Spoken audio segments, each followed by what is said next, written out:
Բարև ձեզ, շարունակում ենք մեր գրական դավադրությունների շարքը 191 TV YouTube-դան ալիքում։ Բարև ձեզ։ Ու այսօր առանձնացրել ենք երկու աշխատություն, որոնք իրար բավական նման են, ընդհանուր գիծ ունեն։ Դրանք Բուլգակովի Շանսիրտը, Սաբաչի սերցը եւ Ֆրանց Կաֆկայի Կերպարանափոխություն, Մետամորֆոզ կամ հատած տարբեր թարգմանությունների։ Իրականում բավական իրար հետ նման աշխատություններ են, երկուսի, այսպես ասենք, գեղարվեստական առանցքը մարդու տրանսֆորմացիան է, հա, մի դեպքում Բուլգակովը շնից պրոֆեսորը շնից ստանում է մարդ, կամ ինչ-որ պսևդոմարդ, հա, կեսմարդ, իսկ Կաֆկայի դեպքում մարդը Գրեգոր Զամզան մեր արտանում է հասկանում է, որ ինքը բվեջի է վերածվել։ Ու բավական հետաքրքիր, այսպես արկածներ է սկսում։ Մի դեպքում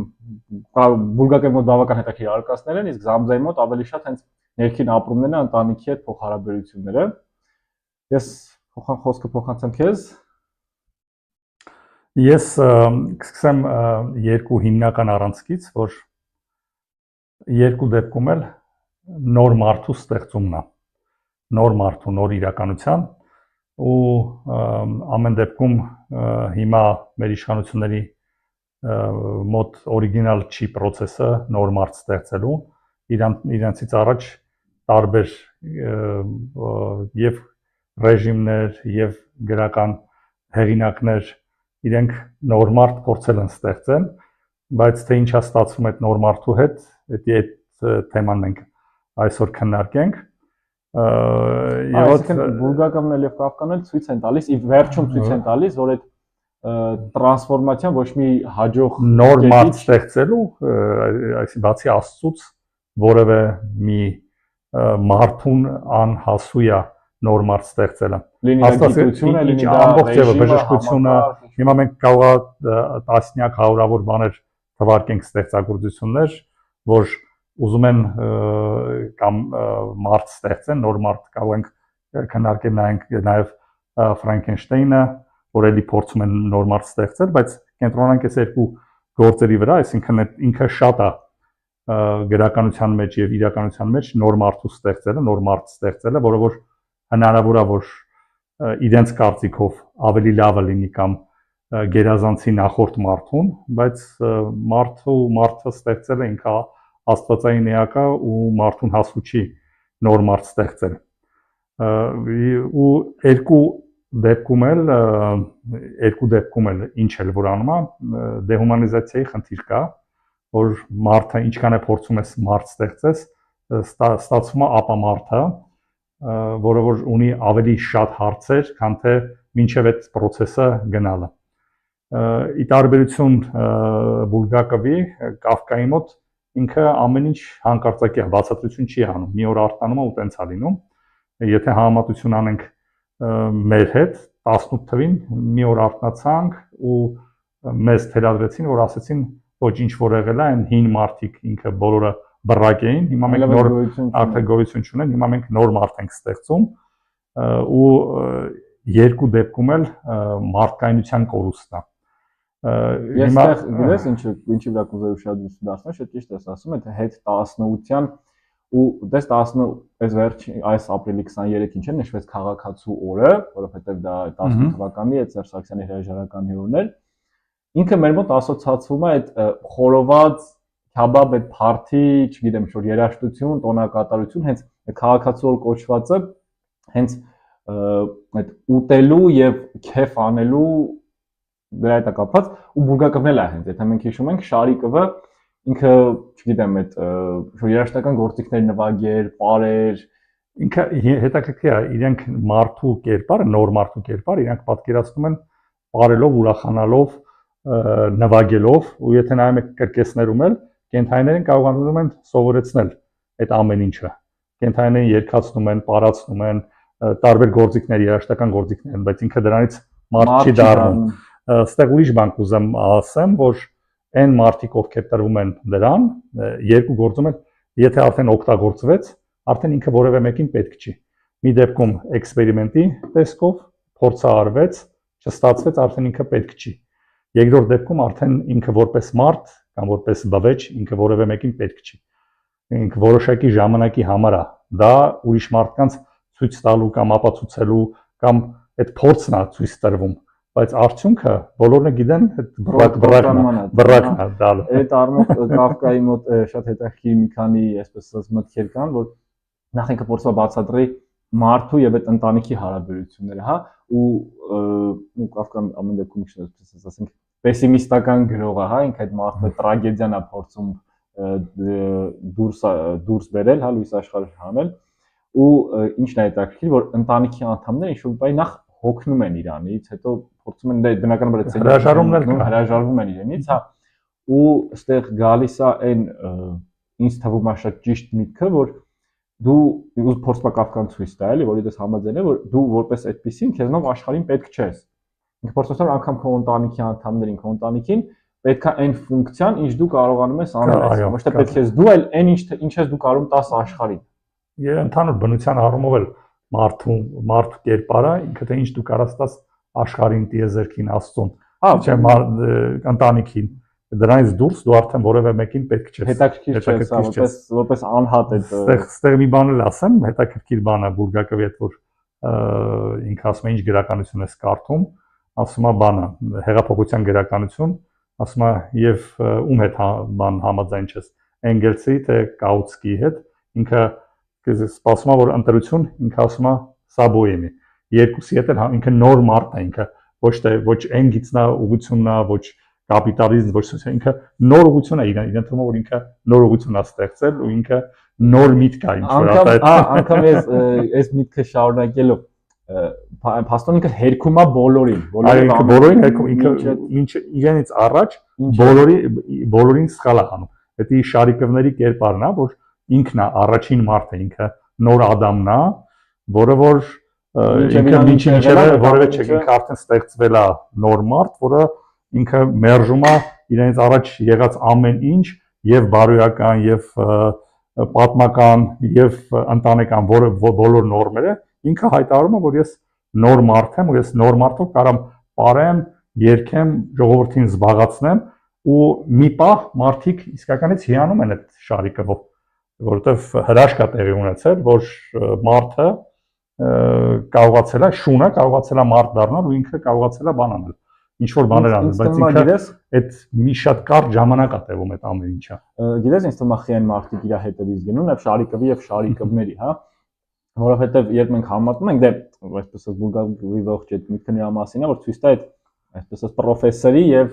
Շարիկովի ինտելեկտուալ եւ բարոյական այդ տարբերությունը, ինչքան իրենք իրար։ Նաեւ որ հեղափոխությունները հրեշներ են ծնում, դա ինքը ասում ցանկացած Բուրգակովը լինելով ինքը իրանով հակահեղափոխական կերպար ինքը ապացուցում էր, որ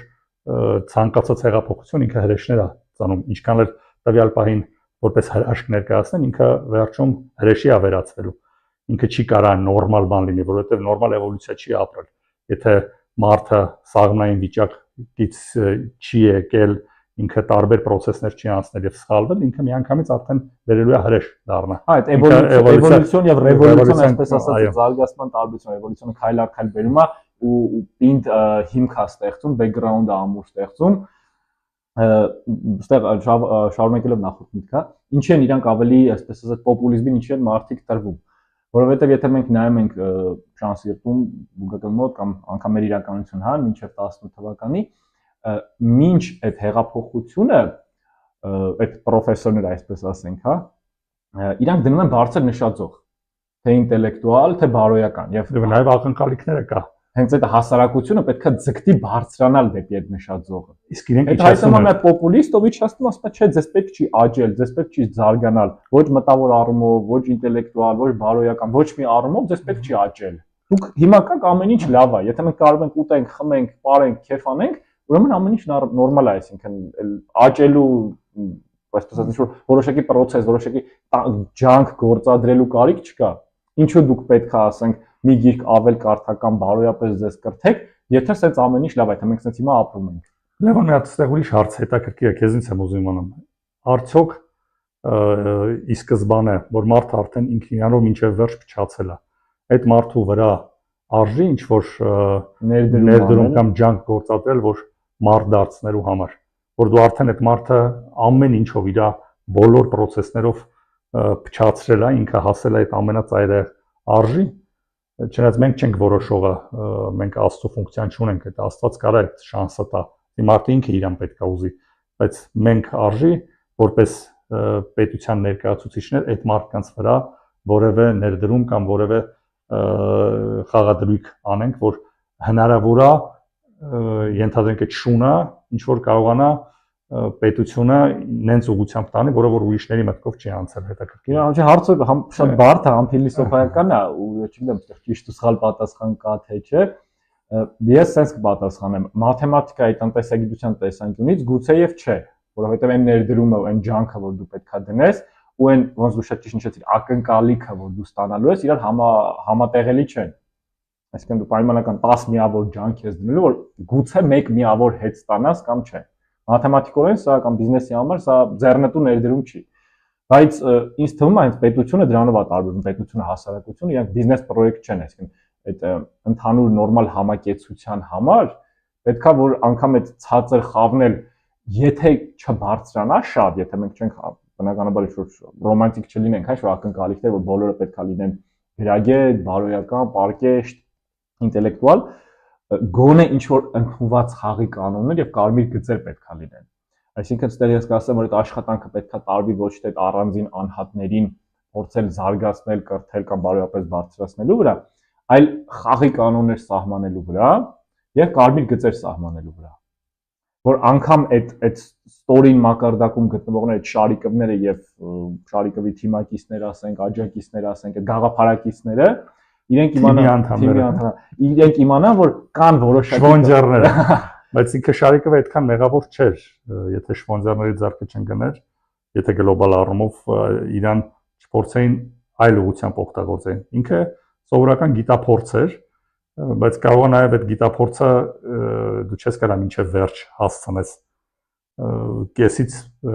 վերցնում են, այսինքն գողանում են այդ գիտափորձը, ու այդ շվոնջերներն են օգտագործում Շարիկովներին։ Հա, ես միանշանակ համաձայն եմ այդ մտքի հետ ու ասեմ ավելին, միշտ համարել եմ, որ անգամ այդ վատ ղեկավարի կամ վատ մարդու կամ վատ Շարիկովի այսպես ասած գոյությունը հենց պահպանում են այդ լավ մեր ժամանակներում ասեմ այդ մեդիա ֆոն ստեղծողները, հա, կլինեն փորձագետներ, քաղաքական գործիչներ, ինչ-որ թիմի անդամներ, այսինքն այս մարդիկ ստեղծում են ինչ-որ մի հատ բաբլ ինֆորմացիոն, որտեղ յուրաքանչյուր իր սեփական շահադիտական նկարտումներից ելնելով սնուցում է Շարիկովի, այսպես ասած անփոխարինելի միակը եւ ճիշտը լինելու ու իրան ու նաեւ բանը գործառույթ են տալիս, որ ինքը հիմնական գործառույթը ենթադրենք հիմա բոլոր հեղափոխականների ինչ որ մի հատ խավի ոչնչացնելը, որ եթե տեսնում եք հիմա Շարիկովի դեպքում ինքը կատուներին ոչնչացնելը, որ ինքը ասում է я их душил, հիմա եթե տեղափոխվում ենք մեր իրականության մեջ, կկզստեմ ու նույն տերմինոլոգիան է։ Ասֆալտին փռել, բայց ինքը բանա պետք թիրախ, որ ինքը պետքա ուրիշներին ոչնչացնելով ինքը հաստատվի իր կարևորությունը, բայց իր կարևորությունը ֆունկցիան Շարիկովի դա չէր, դեռ այլ ֆունկցիա ուներ։ Արի մի քիչ էլ տարբերություններից խոսենք։ Ի տարբերություն բանը Զամզայի, Գրեգոր Զամզայի, ինքը միայնակ էր Զամզան։ Թե արդյոք Շարիկովը ինքը միայնակ էր, թե միայնակ չէր, թե ինքը այդ խմբի մեջ ինքը ուզում էր ինքներ էր միայնակ։ Վերջում որ տեսնում ենք, որ հետ է գալիս, ինքը էլի նույն այդ միայնության մեջ է գալիս։ Ու այս հետաքրքիր է երկուսն էլ այդ միայնությունն են փորձում ներկայացնել։ Մի դեպքում միայնությունը, որ ինքը ամբողջությամբ կտրվում է, մյուս դեպքում միայնությունը ամբողջի մեջ է, ինքը միայնակ։ Դե վերջում էլի ինքը միայնակ մնաց։ Վերջում ինքը էլի նույն կերպարն էր, այդ բանը ծրվեց, այդ ամեն ինչը։ Թիմը ծրվեց, ինքը էլի մնաց միայնակ այն կերպարը, որը որ այս բանից գարեջատներից մյուս գարեջատունը տարբեր տեղեր բաներ անում, պարկում էր փողոցում ու ինքը փորձում էր ինչ-որ ոսկոր գտնել։ Դե օրինակ ինձ թվում է, եթե Կավկան հայ, այսպես ասած մարդու այդ միայնությունը հենց ոչ հոգևոր միայնությունը ինքը դիտարկում է ֆիզիկական միայնության մեջ, հա, ինքը սենյակից դուրս չի գալիս, այդ ողջ ներքին ապրումներն է, ապա բուրգակալը փորձում է ցույց տա, որ այդ ներքին միայնությունից փախուստի համար մարդը փորձում է ինչ-որ շրջապատ ձևավորի, թիմ ստեղծի ու ցավոք ստեղ էլի վերադառնանք այդ նախորդելի մտքին, որ այդ մարդիկ թիմը այսպես ասած ինձ թվում է հասկանում է, որ Շարիկովը միայնակ է։ Իրանք հենց իր այդ մենակության մենակությունը թաքցրելու համար ստեղծված այդ ամբողջի պատրանքն են իրանք նրա շուրջ ստեղծում, որ ոչ դու միայնակ չես, մենք քո կողքն ենք, միջև վերջ կանք, բայց էլի երկու գրքերի հիմնական մեխը նրանում է, որ ի վերջո իրանք մենակ են ու այդ ասողները սեփական նպատակներից ելնելով են դա ասում։ Ու հենց պահը եկավ, հենց Շարիկովը հետ վերադարձավ էլի շունդ առավ, բոլորը փախնելու են։ Արի մի հատ այլ թեմայի խոսանք, որովհետև էսի շատ ծամծամված թեմա է, բոլորն են անցել է սրա վրայից, բայց էս մի թեման արդյոք Преображенскին ինքը մեղավոր էր, թե մեղավոր չէր։ Հիմա շատ են բանանում տարբեր ձևի քաղտեխնոլոգներին, ասում են ենթադրենք ինչը ծնեց, ենթադրենք տարբեր բռնապետերին կամ այն մարդը, որ ինտելեկտուալները, որոնք որ բան են փորձ են ուզում անեն, էքսպերիմենտ կամ փորձում են մարդկությանը օգտակար լինել,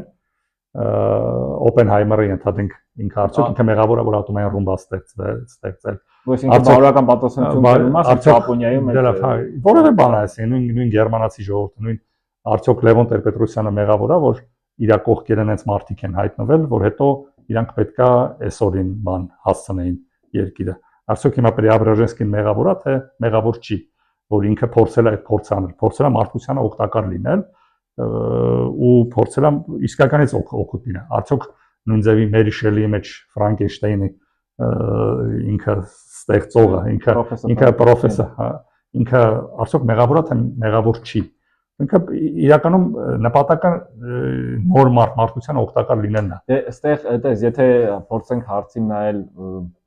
այսպես ասենք, կրոնական տեսանկյունից, աստվածաբանական տեսանկյունից, գուցե իրանց մեղքը այնա, որ իրանք փորձել են Աստծո ֆունկցիան վերցնել իրենց վրա։ Բայց նաև քայլեր պետք է անեն մարդկության գիտականորեն է հիմնավորված։ Եթե այստեղ կարանք այս երկու ստեղծագործության մեջ այդ գաղտնիքը չգտնենք, բայց բանի Ֆրանկենշտեյնի պարագայում ինքը գալիս է, ասում է, բայց դու ինձնից հարցրել ես, որ ինձ ինչի ստեղծեցիր։ Կամ եթե դու ինձ ստեղծել ես, դու պատկերացրել ես, որ մինչև վերջ կտանես, թե չես տանի։ Այդ ճանապարհը, բայց այդտեղ էլ ուրիշ խնդիր է, արի աստվածաբանական թեմա է, որ այդտեղ Իսահակյանն էր ասում Աբուլ Ալա Մահրիում, որ իմ հայրի իմ դեմ մեղանչեց, ես չեմ մեղանչի իմ որդու դեմ, թե արդյոք մենք թե մարդ ստեղծում ես, դու պատասխանատու ես մինչև վերջ, դու մինչև վերջ չես կարող տանես։ Ու եթե մինչև վերջ չես կարող տանես, մենք մեր կյանքի տերը չենք, մենք մինչև վերջ չենք կարող տանենք։ Ու մնաց թե ուրիշին անգամ եթե դա քո երեխան հիմա երեխա, բայց այդ դեպքում նշանակում է ընդհանրապես պետք է երեխա չունենալ։ Որն է դաժան թեմա մտանք, չէ, եթե դու փորձ պետք է չանես, ընտանիք կազմելու, դա փորձ է ամեն դեպքում։ Դու ինչի տակ ես մտնում, թե դու պետքա, չգիտեմ, այսինքն ինչ անես։ Ես համաձայն եմ, որ պատասխանատվությունը ինչ-որ մի կետից, ու լավ, եթե մարդկության մասին ենք խոսում, սովորական ոչ Преображенский կամ Ֆրանկենշտեյնի մասին, ապա ասենք եթե երեխան 18 տարեկան է դառնում, վերջ ինքը արդեն անհատ է։ Սա ինձ օրինակ այս մասով դուր է գալիս հենց իրավական դիրքորոշումը, գիտես ինչ առնով։ Այսինքն եթե 18 տարեկան մարդուն արդեն չափած մարդուն դու վստահում ես պետության ապագա որոշել ընտրությունների մասնակցելու միջոցով։ Զենք բռնել, մեքենա վարել, ու բազմաթիվ այլ ինչ-որ իրավունքներ ես տալիս, նշանակում է համարել, որ ինքը արդեն կայացած է այդ պահին։ Պետությունը համարում է, տարբեր երկրներում միտեղ 18, միտեղ 21, միտեղ 20 ինչ-որական չի, բայց որ ինչ-որ մի կետում մարդ արդեն այնքան կայացած է, որ ինքը կարող է մեքենա վարի, մենք չենք բացառում, չէ՞ որ մեքենան կարող է վատ վարի, եւ ինչ-որ մեկին վնասի կամ ինքոր սպանի ասենք, ավտոբոթալի։ Հետո բան արվի ընտրությունների շեմին բան անեն, համաներում տախմած վարորդներին կամ չգիտեմ ինչ-որ, հա։ Այսինքն այս մասում ես համարում եմ, որ իրավաբանությունը, պետությունը շատ ճիշտ մոտեցում է սահմանել, որ ինչ-որ մի կետից թողել է մի կողմ աստվածաբանական կամ ֆիլիսոփայական հարցը, ինչ-որ մի կետից վերջ այս անհատը արդեն ձևավորված է։ Ինքը պատասխանատու է իր համար ու հասարակության առաջ էլ մենք կարող ենք իրան արտոնություններ տալ, արտոնություն ասելով էլ եմ ասում, մեքենա, զենք, քվեարկել եւ մնացած իրավունքները։ Այսինքն հիմա վերադառնալով, եթե գանք Ֆրանկենշտեյնին կամ Շարիկովին, արդյոք ասենք Преображенскին պրոֆեսորը որևէ պարտականություն ունի, գիտես ոնց, երևի միջև այն պահը, երբ Շարիկովը ձևավորվել, բայց Շարիկովը չէր ձևավորվել։ Ինքը ֆիզիկապես գուցե մարդու տեսք ուներ, բայց հոգևոր, ինտելեկտուալ մտավոր առումով ինքը դեռ չէր կայացել։ Ու ինձ թվում է բուրգակը մեծ պատական չի վերնագիրը թողել շան սիրտը, որ ինչքան էլ դու շանը մարդկային կերպարանք տաս, խոսելու ունակություն տաս, ձեռքեր ոտքեր տաս, եթե հոգու խորքում, եթե սիրտը դեռ շան սիրտ է, ինքը միջև վերջը մնալու է այդ շան կերպարի մեջ, ասենք ասենք։ Թեկուզ եւ արտաքնապես մարդկային ամեն ինչ ու փորձել չարժի անել ինչ որ բան անել ու որ բայց այդ դեպքում պրոֆեսորը փորձում է հանուն արդարության մենք պետք է ասենք բուրգակի ողջ ստեղծագործության իր մասին պրոֆեսորը փորձում է կրթի դաստիարակի գրքեր կարդալ տաճի եւ երաժշտություն հավասարի ինքը հետո նստի քննարկի ոնց որ իր երեխային ինքը փորձում է դաստիարակել բայց այդ երեխան շատ չար երեխա է ասենք արդեն հասարակությունը իրան վերցրեցի քիչ ներքուստ ինքը այդ այսպես ասած այդ շանս երթը իր մեջ ունի, այդ թույնը ունի, այդ բացական գծեր ունի, հասարակությունը դա վեկալեց եւ շատ լավ շրջանառեց Գրեգորի Զամզայի խնդիրը որն էր ինքը տունը նստած դե ինքը որ ապաթիայի մեջ էր, էսե վերադառնամ քո վերջին ստատուսին, որը որ էլի բանը 10-ից 10 խփել, որ ինքը փակվել էր իր աշխարհի մեջ, ու ինքը թվում էր ինքն իրանով կարա աշխարհը փագի, չխառնվի արտաքին ու ինքը կարողանա պահպանել այն ինչ որ ունի, բայց այստեղ ուրիշ հարց է գալիս։ Արդյոք ընտրությունների չգնալը, արդյոք ձայնը չբարձրացնելը, արդյոք փակվելը մեզ փրկում է կենթանի չդառնալուց։ Թե հակառակն է։ Չէ, այստեղ ես միանշանակ համարում եմ, որ դա փախուստ է աշխարհից, փախուստ է պատասխանատվությունից, փախուստ է ինքը քո հետ առերեսվելուց ու գիտես այդ նույն հրապարակման մեջ որ գրել է ես ինչի վրա եմ շեշտել, որ դա փորձում են փաթեթավորել քաղաքականությունից բարձր կանգնելու ինչ որ նշաձողով, որ քաղաքականությունը կեղտոտ բան է, ես ավելի բարձր եմ, ես դրա մեջ չեմ մտնելու։ Ոչ, բայց այդ բարձրությունը ես պետք է լինի պատասխանատվություն վերցնելու մեջ։ Իսկ ապաթիան եւ փախուստը երբեք, գիտես ոնց որ ինչի նման լինի,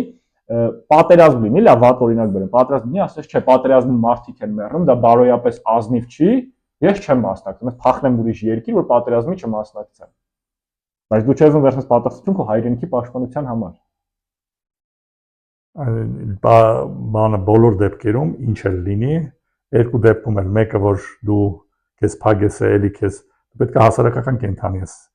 Եթե դու հասարակության մեջ չես ըլում, դու էլ կարող ես վերածվել կենթանու։ Երկրորդ դեպքում էլ եթե թույլ տվեցիր, որ քեզ օգտագործեն, այդ դեպքում էլ ես կենթանու վերածվում։ Միանշանակ համաձայն եմ։ Ինչ ասենք, կոչ անենք, որ կենթանու չվերածվեն։